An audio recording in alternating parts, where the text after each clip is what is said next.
We're gonna call this meeting to order, the special board meeting, date 20 February 2026, 3 p.m. Call meeting was to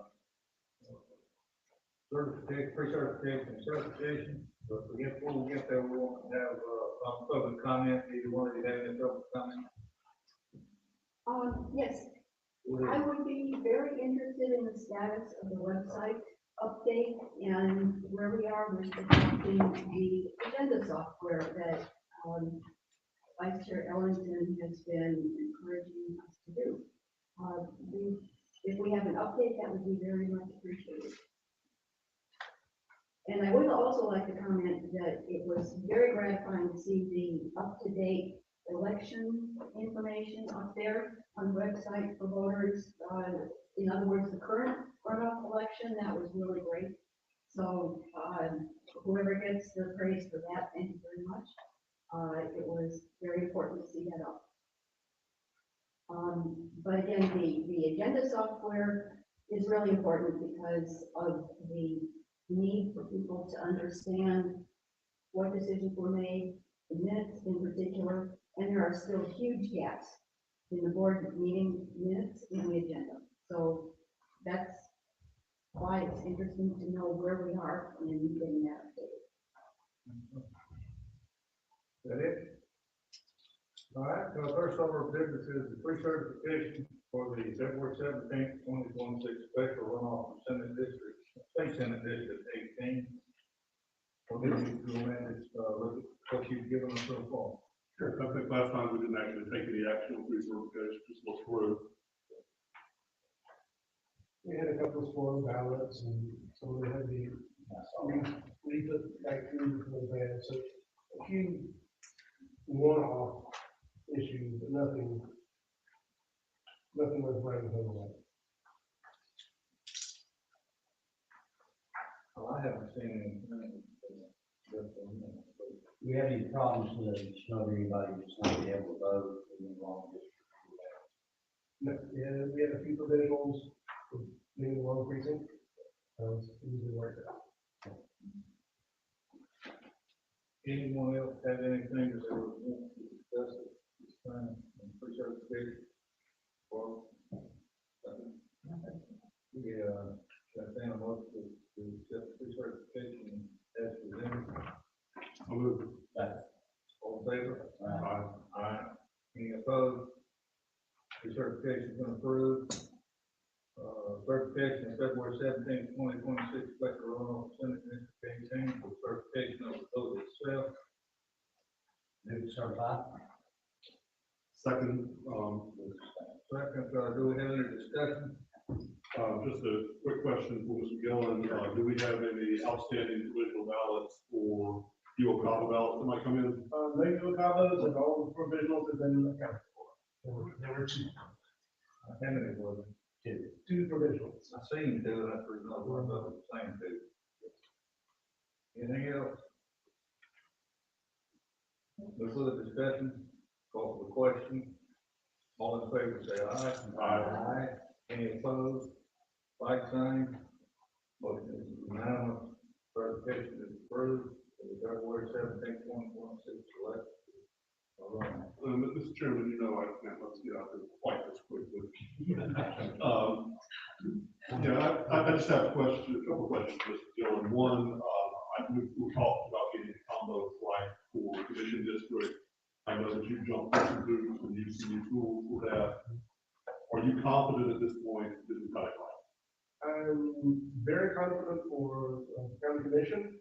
And that's what I'm asking about. Right. And before the May election, we're going to go over any other district. Okay, so if I call Commissioner Bryant and tell her, hey, I know that you have people who have experienced some problems, please have them either go on MVP or come into the office to check their status. They're going to find that they're in the right place. I would encourage even that.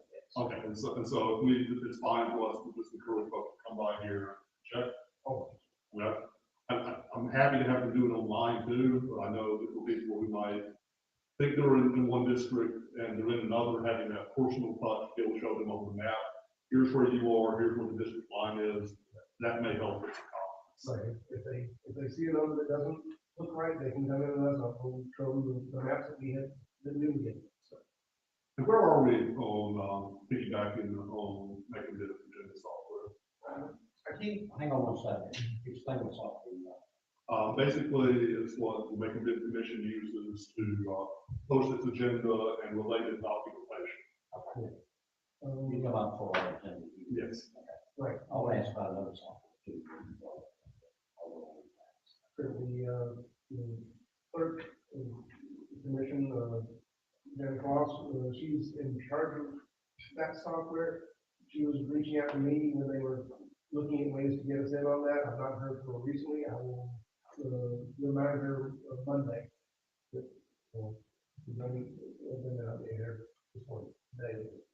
First thing Monday, I will reach out to her again and see where they are on that.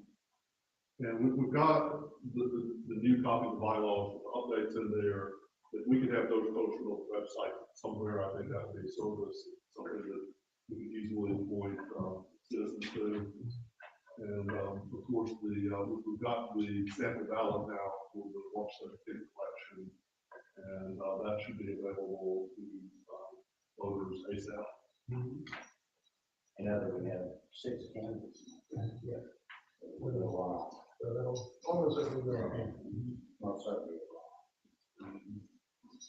Ms. Ellen, you mentioned before about the particular software people can use and all that. They were able to reconcile their districts better,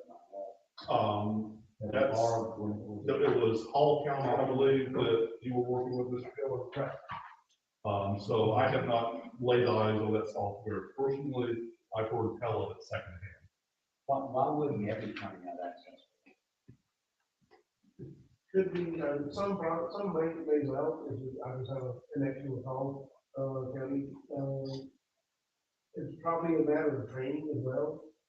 You taught how to use the. Yeah, we had this problem before. It seemed to happen, we had an addition, and even though it's probably not our fault, it's our responsibility. And we were going to park on place, I mean, right through the middle of the building. So, really important to get it straight, and you missed it, but we have really confident level now, we have this box straight. Commission seat box straight, that everybody needs to check and come by here and check those. So one of we have kind of agreed, I would like to either invite the supervisor from Hall County down here, or I would go up there and learn whatever I can. Okay, and one other thing that might be available to the regional commission is a resource, and they're very handy now. I'm all for getting whatever help we can to make sure that we get it right. I'd like to ask a question too, Ms. Gill. Mr. Tom, we had talked about the possibility of that out front where the rear place is and the tuxedo running place is, right next to the Sears. Yes. As possibly being a handicap access. Everyone can be looking for that situation. Literally, yes. I mean, I looked at it when I walked in. Right, we actually have keys to that area now. Okay. It would take some work. It can take a lot of work. You can't get it done by March, maybe May, but you can certainly get it done by a big election. If provided the funds get, whoever would be doing the work and pick it up, I could see possibly we have it done by November. Right.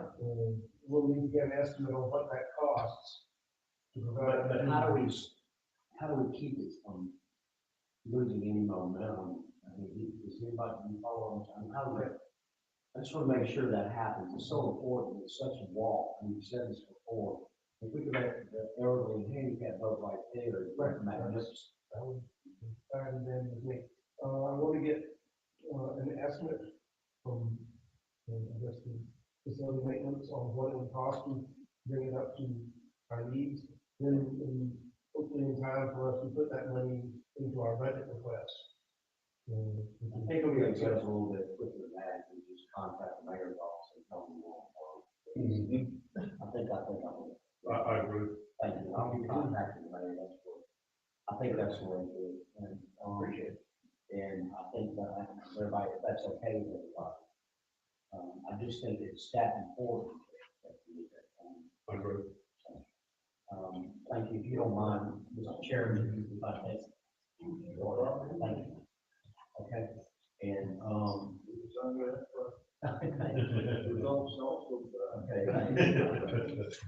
Don't, you might regret signing something that's too bad. And in addition to that question, what has been done on the sign we were talking about? That's what I'm talking about too. We gotta have a sign out front. I mean, even the library and the courthouse has a sign, but we don't. We will, I met with, getting, city, county, making folks, or the sign opposite the sign, on the opposite side from the library. Now, when they put the casino out here, will we be able to? Big lights. Big lights. Big lights. Okay. We're also getting a sign put out at the loading dock for For the casino? yeah, for deliveries and such. That'd be great. We're gonna take odds on who wins elections. Okay. Sorry, Mr. Chairman. Anything else? One thing that I should have mentioned at the last meeting, we lost a poll worker recently. You might have recognized her, Lucinda Wright. She was the little lady that would always guard our absentee ballot. She was come out of the wheelchair. She was always in a very good mood. She was enjoying doing it. We're going to miss her very much. Ed Griswold wrote a great story about Lucinda. She never complained about a day she had in her life. She had every reason to. Gina and I went to her service, and the mayor had announced that day was Lucinda Wright. Anything from the legal? Nothing else. Yes.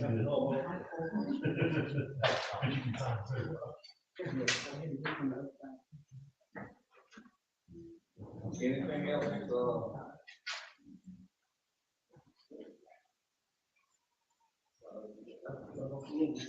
We want to thank our vice chair for covering me on that.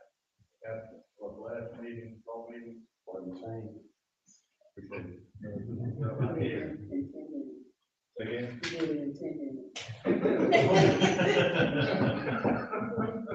I didn't have to do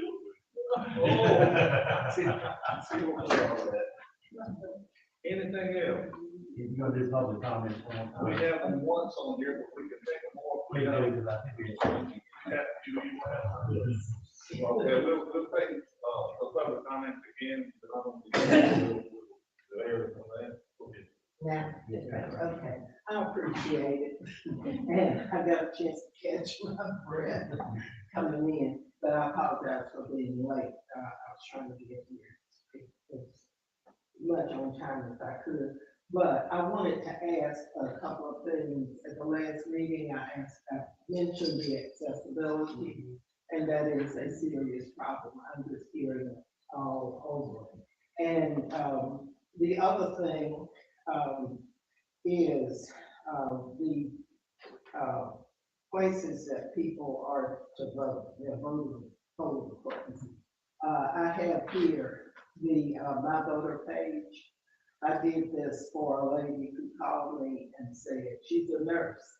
She got out of work, she went to her polling place, and she said she was told in the 18th, she said she was told she could not vote.